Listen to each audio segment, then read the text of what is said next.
Reporter ചാനലിൻ്റെ survey കാണുകയായിരുന്നു. ആ survey കാണുന്ന സന്ദർഭത്തിൽ ജനങ്ങളുടെ ഒരു വിധിയെഴുത്ത് പ്രതിപക്ഷ നേതാവിൻ്റെ പ്രവർത്തനത്തെക്കുറിച്ച്, അതിൽ മോശം, വളരെ മോശം എന്ന ഒരു 2 ഹെഡ്സ് ഉണ്ട്. അതിനോടൊപ്പം തന്നെ മികച്ചത്, വളരെ മികച്ചത്.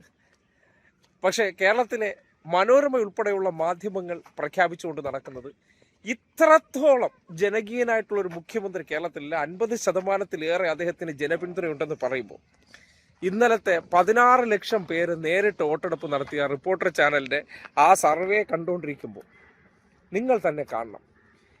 ആ ചാനലിലെ തന്നെ ഒരു വനിതാ രത്നത്തിന് ഈ വളരെ മോശവും ഇത് വായിച്ചതിന് ശേഷമുള്ള വിലയിരുത്തൽ നിങ്ങൾ കേൾക്കണം. കേരളത്തിൽ ഷാഫി മാങ്ങൂട്ടം ഫാൻസുകാർ സതീശനോട് ഈ ദ്രോഹം കാണിച്ചു എന്നുള്ളതാണ് അവരുടെ ഒരു ക്ലെയിമും.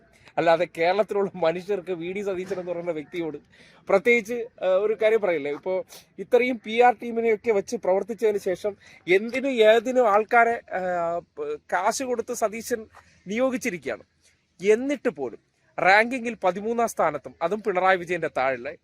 അതിനോടൊപ്പം തന്നെ അദ്ദേഹത്തിന് ഒരു മുഖ്യമന്ത്രി എന്നുള്ള നിലയ്ക്ക്, പ്രതിപക്ഷ നേതാവ് എന്നുള്ള നിലയ്ക്ക് അദ്ദേഹത്തിന് കൊടുത്ത സ്കോർ നിങ്ങൾ ഒന്ന് കണ്ടേ. വളരെ മോശം എന്ന് പറയുന്ന ആളുകൾ ഒരിക്കലും ശരാശരി എന്ന് പറയാറില്ല.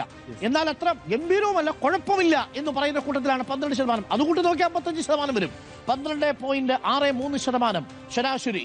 ഇനിയുള്ളത് മോശവും വളരെ മോശവുമാണ്.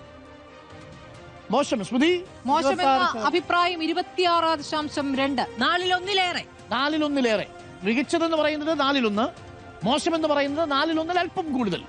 ഇനി അടുത്തത് വളരെ മോശം എന്ന് പറയുന്നവർ എത്രയാണ്? വളരെ മോശം 17.11. ഇതിനകത്ത് വളരെ പ്രധാനപ്പെട്ട 2 ഡിജിറ്റുകൾ ഉണ്ട് കേട്ടോ. അതായത് വളരെ മികച്ചത് എന്ന് പറയുന്നത് 24%, വളരെ മോശം എന്ന് പറയുന്നത് 17%. എന്ന് പറഞ്ഞാൽ വളരെ നല്ലതാണ്. അതെ, ഒന്നുകൂടെ നമുക്കിനി ഇതെല്ലാം കൂടി ഒരുമിച്ച് നോക്കാം. പ്രതിപക്ഷ നേതാവിന്റെ വി.ഡി. സതീശന്റെ പ്രവർത്തനത്തെ 16.5 ലക്ഷം വോട്ടർമാർ റിപ്പോർട്ടർ ഓൺലൈൻ ഇലക്ഷൻ സർവേയിൽ വിലയിരുത്തുമ്പോഴുള്ള അന്തിമ റിസൾട്ട് പ്രേക്ഷകർക്ക് കാണാം. ഏറ്റവും മികച്ചത്, ശരാശരി, മോശം, ഏറ്റവും മോശം എന്നീ കാറ്റഗറിയിൽ നമുക്ക് നോക്കിയാൽ 5 സ്കെയിലുകളിൽ നമ്മൾ അളന്നാൽ പ്രതിപക്ഷ നേതാവിന്റെ പ്രകടനത്തെ എങ്ങനെയാണ് കേരളം വിലയിരുത്തുന്നത്? പ്രതിപക്ഷ നേതാവിന്റെ പ്രകടനം, ടോട്ടൽ പ്രകടനം നോക്കൂ. വളരെ മികച്ചത് എന്ന 24.45%, മികച്ചത് എന്ന 19.79%.